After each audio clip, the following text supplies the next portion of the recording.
अस्सलाम वालेकुम दोस्तों, मैं हूं शाहिद हुसैन और साकिब बशीर साहब सीनियर सहाफ़ी कोर्ट रिपोर्टर इस्लामाबाद से आज मेरे साथ मौजूद हैं। और आज हम बात कर रहे हैं कि अदालती अहकामात की मुसलसल बेतौकीरी। अदालतों के हुक्मनामे जारी होते हैं और उस पर अमल दरामद नहीं होता। सुप्रीम कोर्ट से लेके तमाम सूबों की हाई कोर्ट्स के चीफ जस्टिस साहबान भी अगर कोई हुक्मनामा जारी करते हैं जो कि मफाद आमा के केसेस हैं, उसके ऊपर भी अमल दरामद नहीं हो रहा। इलेक्शन से पहले से लेके अब तक सोशल मीडिया या समाजी राब्तों की वेबसाइट्स खोलने के हवाले से भी सिंध हाई कोर्ट ने अहकाम दिए, लेकिन उसके ऊपर आज तक इस वक्त तक भी अमल दरामद नहीं हो रहा। तो हम जानेंगे साकिब बशीर साहब से कि बिलाखिर ऐसी क्या वजह है कि अदालती अहकामात पर अमल दरामद नहीं हो रहा। क्या अदालतों के हुक्म में कुछ ऐसा है या अदालतों के जो जजेस हैं वो अपने खुद कोई ऐसे मामला में मुलविस हैं जिस पर वो अपने अहकामात पर अमल दरामद नहीं करवा सकते, या इदारों ने ठान ली है कि अदालतों के अहकामात पर नहीं अमल करना और हमने अपनी मर्जी चलानी है। साकिब भाई, आपको वेलकम भी करते हैं। काफी अरसे के बाद आप मुसलसल मसरूफ रहे, बड़े हाई प्रोफाइल केसेस इस्लामाबाद की अदालतों में चलते रहे। सर, ओवरऑल 2022 से ये सिलसिला शुरू हुआ और अब तक कोई भी मफाद आमा का केस, बड़ा केस, पब्लिक इंटरेस्ट का केस अगर जाता है तो उस पर अमल दरामद नहीं हो रहा। एक्स आपके सामने है कि जो अदालती अहकामात हैं, जो फैसले हैं, जो ऑर्डर्स हैं, उन पर अमल दरामद नहीं हो रहा और एग्जेक्टिव जो है वो अमल नहीं कर रही और जो जुडिशरी है वो अमल नहीं करवा पा रही। ये दो बातें हैं, दोनों पे अलग अलग बात करेंगे हम। पहले तो एग्जेक्टिव पे आते हैं।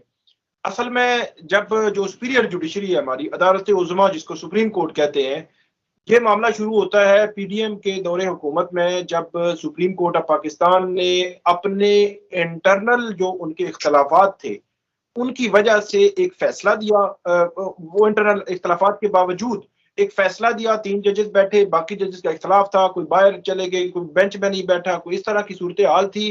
उन्होंने एक फैसला दिया। उस फैसले को उस वक्त की पीडीएम हुकूमत ने पार्लियामेंट के जरिए या खुद रद्दी की टोकरी में डाल दिया। उस पर अमल नहीं हुआ और उसके बाद उस पर उनके खिलाफ कोई एक्शन भी नहीं हुआ। होता यह है कि जब कोई भी एग्जेक्टिव, कोई भी जो एडमिनिस्ट्रेटर है, उनको कोई ऑर्डर दिया जाता है, उस पर अमल दरामद ना हो, उनके खिलाफ जुडिशरी कुछ भी ना करे, खामोश हो जाए, फिर वो क्या कहते हैं, वो खून जो है वो उनके मुंह को लग जाता है। फिर वो कहते हैं कि अगर हमने ऑर्डर पर अमल ना भी किया तो कुछ नहीं होगा। तो एक तो इस साइड पे है कि एक तो एग्जेक्टिव जो है वो जुडिशरी के ऑर्डर्स को इतना वजन नहीं दे रही जो देना चाहिए। दूसरी तरफ जुडिशरी ने उस वक्त अंदरूनी इख्तलाफात की वजह से वो कमजोर हुई। फिर वो मामला चलता रहा और अभी तक भी चल रहा है। और रिसेंट पास्ट में हमने देखा कि ऐसी मिसालें मौजूद हैं और एक नहीं कई मिसालें, कई दर्जन मिसालें, जो मुल्क भर की हाई कोर्ट्स हैं वहां से लोगों ने जमानतें ली, जमानतें लेकर बाहर निकले, उनको गिरफ्तार कर लिया गया, फिर जमानत ली, फिर बाहर निकले, फिर गिरफ्तार कर लिया गया। एक एफआईआर, फिर दूसरी, फिर तीसरी, एक एमपीओ, फिर दूसरा, फिर तीसरा एमपीओ। तो उस मामले में हुआ ये कि लोगों ने जो ट्रस्ट था अदलिया पर, जो जुडिशरी पर, वो ट्रस्ट खत्म होता गया। अभी भी जो है वो ट्रस्ट बहुत कम है। जुडिशरी को चाहिए कि उस ट्रस्ट को बहाल करें, उस वकार को बहाल करें।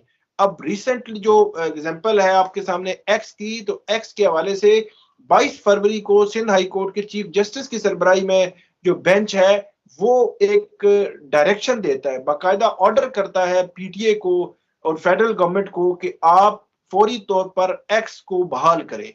तो वो एक्स आज, मतलब ये 22 फरवरी का ऑर्डर था और आज अब हम जब बात कर रहे हैं तो 9-10 मार्च है, तो ये तकरीबन 20 दिन बनते हैं। तो 18 से 20 दिनों में इस ऑर्डर पर अमल दरामद नहीं हुआ। इस दौरान एक कंटेम्प्ट की भी साथ ही एक दरखास्त जो है वो दायर हुई उसी के साथ। लेकिन उस कंटेम्प्ट की उस दरखास्त पर भी नोटिस तो हो गए, जवाब तो मांग लिया गया, लेकिन फिर जो है वो तारीख पड़ गई और अमल दरामद नहीं हुआ। कोई रीजन नहीं बताई गई, कोई वजह नहीं बताई गई कि क्यों जो है वो एक्स बंद है। तो ये मेरा ये ख्याल है कि अदालतों को एक तो ये चाहिए कि ऐसे ऑर्डर्स फिर पास नहीं करने चाहिए जिन पर वो अमल दरामद ना करवा सके, और जो ऑर्डर वो पास करते हैं उन पर अमल दरामद होना चाहिए। सिंपल सी बात है। अगर आप अमल दरामद नहीं करवा सकते तो उन पर वो ऑर्डर्स करने ही नहीं चाहिए। एक्स के हवाले से जो बंदिश है ये बहुत जो है वो पाकिस्तानियों को जो इसको इस्तेमाल करते हैं और बहुत जबरदस्त किस्म का एक प्लेटफॉर्म है उसको जो मुतासर किया हुआ है। और इसमें जो सबसे बचगाना आप कहें और सबसे जो एक अजीब सी बात जो मुझे लगती है वो ये है कि पूरा एग्जेक्टिव वज़ीर-ए-आज़म से लेकर वज़राए-आला तक और जो इंस्टीट्यूशंस हैं, जो वजारतें हैं, जो सिक्योरिटी इदारे हैं, जो पुलिस है, सब वीपीएन पे जो इस्तेमाल कर रहे हैं। मैं तो हैरान हूं कि ये मतलब क्या है। हमारी एक स्टेट है, या तो ये है कि आप ऑन कर लें, आप कहें जी हमने उस पर पाबंदी लगाई है, उसकी ये वजूहत है, या आप उसको डिसऑन करें। मतलब ये कौन सी बात है कि वजीर आजम का अकाउंट भी, या तो दो सूरतें हो सकती है ना, या तो वजीर आजम साहब का जो अकाउंट है उस वक्त वो जो एक्स का वो बहाल करने का बटन ऑन करते हैं और उनकी ट्वीट हो गए, बटन फिर बंद कर देते हैं। अगर नात्रा ने कोई ट्वीट करनी हो तो बटन ऑन किया और फिर बटन बंद कर दिया, या किसी वज़ीर आला ने ट्वीट करनी हो, किसी और इदारे ने, पुलिस ने करनी हो तो बटन ऑन करें, ट्वीट करें, फिर बंद कर दें। ये तो मजाक हो गया ना। ये तो मतलब अजीब सी सिचुएशन में मुझे मेरा ख्याल ये लेकर जा रहे हैं। इस हैजानी कैफियत से जो वज़ीर आज़म है, नौ मुंतखब वज़ीर आज़म शहबाज शरीफ साहब, उनकी कैबिनेट, उनकी हुकूमत, हुक्मरान इत्तेहाद को इस हिजानी कैफियत से अवाम को बाहर निकालना चाहिए और खुद स्टेप लेना चाहिए। मतलब आप ओन कर लें कि हमने फलां वजह से पाबंदी लगाई है और ये मुस्तकिल पाबंदी है, पता चल जाए, या डिस ओन कर दें कि ये हमें तो पता ही नहीं चल रहा। तो ये एक अजीब सी सिचुएशन है और अदालतों को तो मैं ये कहूंगा कि उनको ऑर्डर ऐसे करने चाहिए। एक चीज मैं यहाँ ऐड कर दूं कि वहां पे पिछले दिनों ये हुआ था कि जो यहाँ पे इरफान नवाज मेमन है, डीसी इस्लामाबाद है, उनके खिलाफ उनको बुलाया था अदालत ने कि आपने आना है, तो वो यहाँ से चले गए जी सिंध, और उन्होंने कहा जी मैं तो नहीं आ रहा, तो पता नहीं क्या मसला हो गया है, तो वहां जाना है, तो वहां से मैंने उम्रे पे जाना है। तो यहाँ से जस्टिस बाबर सत्तार ने तकरीबन शाम 4 बजे ये ऑर्डर किया था कि कल सुबह 9 बजे डीसी साहब को यहाँ पेश किया जाए। एफआईए को कहा आपको मिले तो आप गिरफ्तार करके पेश करें, चारों सूबों के आईजीज को कहा आप गिरफ्तार करके पेश करें जहां पे मिले, एयरपोर्ट सिक्योरिटी को कहा कि एयरपोर्ट से वो बाहर नहीं जाना चाहिए। इसी तरह जो समुद्री रास्ते से जाने का मामला था वहां पे भी ऑर्डर कर दिया, उनका नाम ईसीएल पे डलवा दिया। मतलब ये कि कोर्ट ने जब ठान ली कि हमने ऑर्डर पे इंप्लीमेंट कराना है, तो डीसी को पता चल गया कि अब जो है वो मेरे लिए कोई रास्ता नहीं है। डीसी साहब सुबह 8:30 बजे उस कोर्ट रूम के अंदर सबसे पहले बैठे हुए थे। तो ये होता है, ऑर्डर अब इंप्लीमेंट करवाने पे आए तो बातें करवा भी सकती हैं अदालतों को। मेरा ये ख्याल है कि जो सिंध हाई कोर्ट है, सिंध हाई कोर्ट के जो चीफ जस्टिस हैं, उनकी ऑब्जर्वेशन बड़ी अहम नोयत की ऑब्जर्वेशन आई थी। यकीनी तौर पर वो इसके जो कॉन्सिक्वेंसेज हैं, जो अवाम का जो उनका एतमाद है या अवाम जो उनकी तरफ देख रही है, वो यकीनी तौर पर उसकी अक्कासी कर रहे थे, जो ऑब्जर्वेशन थी उनकी। लेकिन जो ऑर्डर है उसको इम्प्लीमेंटेशन के हवाले से उनको कुछ ऐसा करना चाहिए ताकि उसका नजर भी आए, ताकि भी तमाम इदारे जो ऑन रिकॉर्ड डिसोन कर चुके हैं कि हमने ये बंद नहीं किया हुआ, लेकिन उसके बावजूद बहाल नहीं है। पीटीए के वकील ने हमारे सामने की बात है, अदालत में अपना ट्विटर चला के दिखाया कि उनका चल रहा है। अदालत में मौजूद किसी भी आदमी का ट्विटर नहीं चल रहा था, मुकम्मल तौर पर बंद था। दूसरी तरफ पीटीए ये खुद भी कहता है कि हमने 9 फरवरी के बाद तमाम इदारों को लिख दिया था कि जो तमाम सोशल मीडिया की एप्स हैं वो बहाल होनी चाहिए, बहाल कर दी जाए। उसके बाद हमने बंद करने का हुक्मनामा जारी नहीं किया। तो फिर ये कौन है जो बंद करवा के बैठा हुआ है और किसी को खबर ही नहीं है, किसी सरकारी इदारे को खबर नहीं है?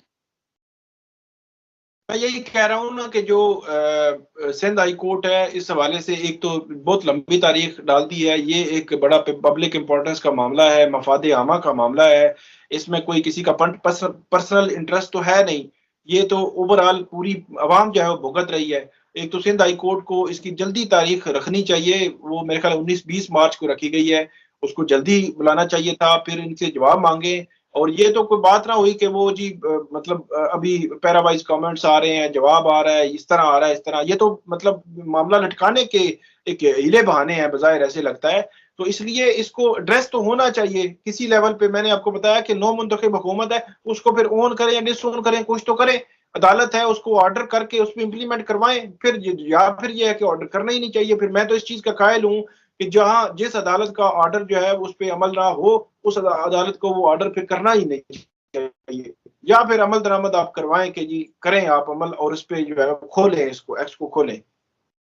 बिल्कुल। बहरहाल देखिए, लाखों करोड़ों लोग ऐसे हैं जिनका रोजगार इससे वाबस्ता है, वो बेहद मुतासिर हो रहे हैं। और खासतौर पर जो मालूमात तक रसाई का जो ऑप्शन था, सबसे आसान और सबसे ज्यादा अहम, एक्स पूरे पाकिस्तान में बंद है। और तवील अरसे के बावजूद, अदालत के अहकामात के बावजूद, बार बार अदालतों से रजू करने के बावजूद, नामी गिरामी सहाफियों की जानिब से तनकीद के बावजूद अब तक जो है नहीं खोला जा रहा, जो मुश्किलात हैं। साकिब, आपने कीमती वक्त दिया, उसके लिए बहुत शुक्रिया। बहुत इंपॉर्टेंट चीज थी जो कि मैं आपसे जानना चाहता था, क्योंकि अदालतें मुसलसल आपके सामने की बात है, सुप्रीम कोर्ट से लेके हाई कोर्ट, इवन के मजिस्ट्रेट तक भी कोई ऐसा हुक्मनामा नहीं देखने में आता कि कोई पुलिस का इंस्पेक्टर हो या वजीर आजम उन अदालतों के अहकामात पर अमल दरामद करें, जो कि आगे जाके शायद इन अदालतों के लिए भी, अवाम के लिए भी मजीद मुश्किलात का सबब बन सकता है। ताकि भी आपका बहुत शुक्रिया, आपने कीमती वक्त दिया। इंशाल्लाह फिर किसी मौजू पर आपको ज़हमत देंगे। अल्लाह हाफ़िज़।